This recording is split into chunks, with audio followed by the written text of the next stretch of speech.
Bollywood actor Neeraj Gupta ने आम आदमी पार्टी के निगम पार्षद पर लगाए आरोप।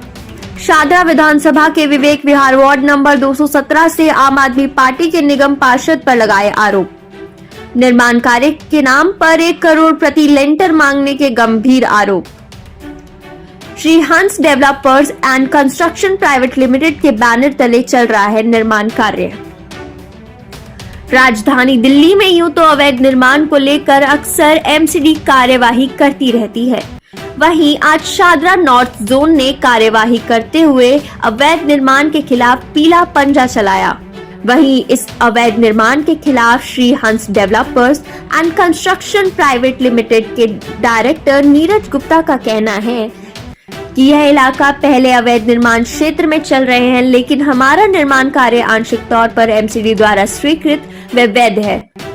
हमने इस भवन का नक्शा दिल्ली नगर निगम में धारा 336 के अंतर्गत स्वीकृत कर रखा है, लेकिन बावजूद इसके पिछले 5 महीने से हमने अपना निर्माण कार्य रोका हुआ है और आज एमसीडी के कर्मचारी जेसीबी मशीन द्वारा हमारे कार्य को ढाने में लगे हुए हैं।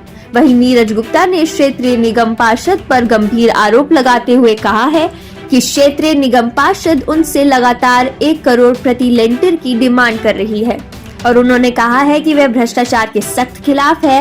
वह किसी को भी निर्माण कार्य का 1 रुपए भी भ्रष्टाचार के रूप में नहीं देने वाले हैं।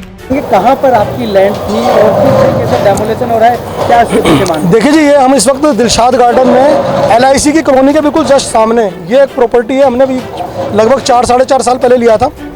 तो यहाँ कुछ भी कंस्ट्रक्शन कुछ भी नहीं हो रहा। अब देखो, पूरा केवल बाउंड्री वॉल है और एक पार्किंग है। पार्किंग बनी हुई थी पहले से। ऊपर का कंस्ट्रक्शन हमने 6 महीने से रोक रखा है, क्योंकि हम अभी अपने कागज पूरे कर रहे हैं। जो नक्शा वगैरह होता है पूरी तरीके से लीगली जहाँ जहाँ हम जा सकते हैं जा रहे हैं, क्योंकि ये लोग क्योंकि रिश्वत का बोल वाला एमसीडी में सबको पता है। यहाँ के जो लोकल निगम पार्षद है बहन प्रीति, जो आम आदमी पार्टी की निगम पार्षद है, वो 1 करोड़ रुपए प्रति लेंटर के हिसाब से पैसा मांग रही थी, जो हमने देने से मना कर दिया। यहाँ आप देख रहे हो, इस क्षेत्र में पूरी बिल्डिंगें बनी हुई हैं, किसी भी बिल्डिंग का नक्शा नहीं है, क्योंकि क्षेत्र में नक्शा पास होता ही नहीं है। तो जब नक्शा पास ही नहीं होता तो बाकी बिल्डिंगें कैसे बनी है, मेरा प्रश्न है।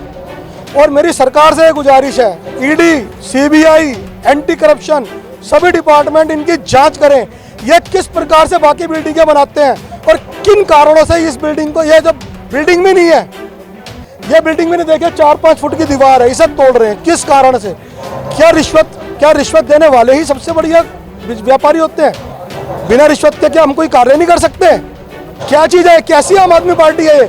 कैसे ईमानदार नेता है ये? आज इनके सारे के सारे नेता भ्रष्टाचार के आरोप में जेलों में बंद हैं। अभी केजरीवाल जी भी 2-4 दिन में जाने वाले हैं, ऐसा प्रतीत हो रहा है। तो ये आम आदमी पार्टी की निगम पार्षद है प्रीति, इसकी पूरी जांच की जाए, मेरी सरकार से निवेदन है। क्या लगता है, राजनीतिकरण भी हो रहा है क्या? पूरी तरह से राजनीतिकरण हो रहा है जी, ये पूरी तरह से राजनीतिकरण है। अगर यहाँ कोई कार्य होता है, सैकड़ों लोगों को रोजगार मिलेगा इस कार्य के द्वारा। ये जो नुकसान किया जा रहा है, किसका नुकसान है? पब्लिक का नुकसान कर रहे हैं ये, और पब्लिक के पैसे से अपने लिए 45 करोड़ का स्वर्ण महल बनाते हैं, और एक आम आदमी अपने लिए छोटा कंस्ट्रक्शन भी बिना रिश्वत के नहीं कर सकता है।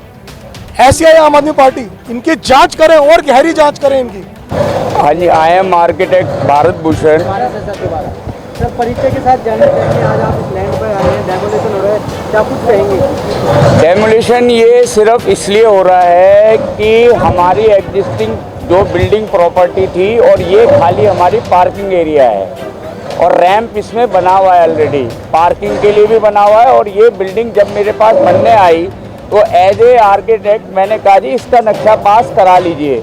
तो जब हम इसके नक्शे के लिए गए, उन्होंने कहा जी इसका लेआउट नहीं है, जबकि एक डिपार्टमेंट ने हमें ये कहा कि ये नोटिफाइड 2001 में नोटिफाइड हो चुकी है ज़मीन, जिसमें सारी बिल्डिंगें बनी हुई हैं। 2001 में जब सीलिंग एक्ट था उस समय में ये बिल्डिंगें बन गई।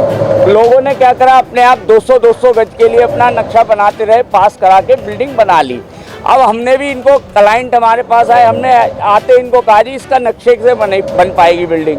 हमने इसकी नक्शे से बनाने के लिए, करने के लिए काम करा। इसमें ऑलरेडी बहुत ज़्यादा डिगिंग थी, हमने एप्लीकेशन लगाई, फर्दर एप्लीकेशन लगाई, इसकी ID के एप्लीकेशन लगाई, जमा नक्शे की ID जमा कराई। उन्होंने कहा जी इसका नक्शा नहीं हो सकता, फायर NOC है, ये सब चीज़ें आएंगी।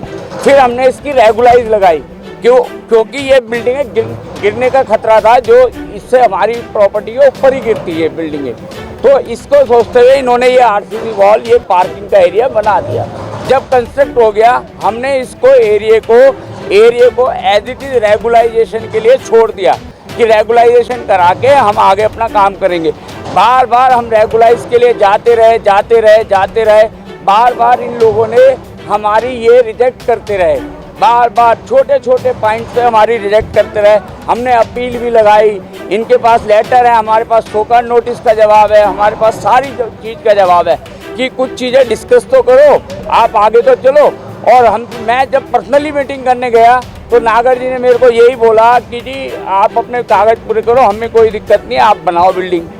अब आप पे क्या क्या कागज हैं? लेकिन सारे कागज़ हैं हमारे पास, जो प्रॉपर्टी के लिए कागज़ चाहिए होते हैं। हमने प्रॉपर्टी अनऑथराइज एरिया में तो यहाँ तक गवर्नमेंट कहती है जी 105 मीटर तक के नक्शा पास कराने की जरूरत नहीं, आप ऐसे ही बना लीजिए, बस एक आर्किटेक्ट कर लीजिए, एक स्ट्रक्चर इंजीनियर कर लीजिए। अगर मेरी बिल्डिंग में स्ट्रक्चरली मेरी बिल्डिंग वीक है या आर्किटेक्ट की रिस्पॉन्सिबिलिटी है, आर्किटेक्ट अपनी रिस्पॉन्सिबिलिटी से पूरी बिल्डिंग बना। डेमोलेशन इसलिए हो रहा है कि हमने इनको रेगुलाइज की फाइल जितनी बार भी जमा कराई, इन्होंने उसको हमारी को रिजेक्ट कर दिया। रेगुलाइज हो जाता हमारा एरिया, हमारी बिल्डिंग बन जाती। निगम पार्षद ने इनका आपस का कोई झगड़ा है, इसके कारण निगम पार्षद ने जो भी करा हो उसके कहने पे ये डेमोलिशन हो रहा है।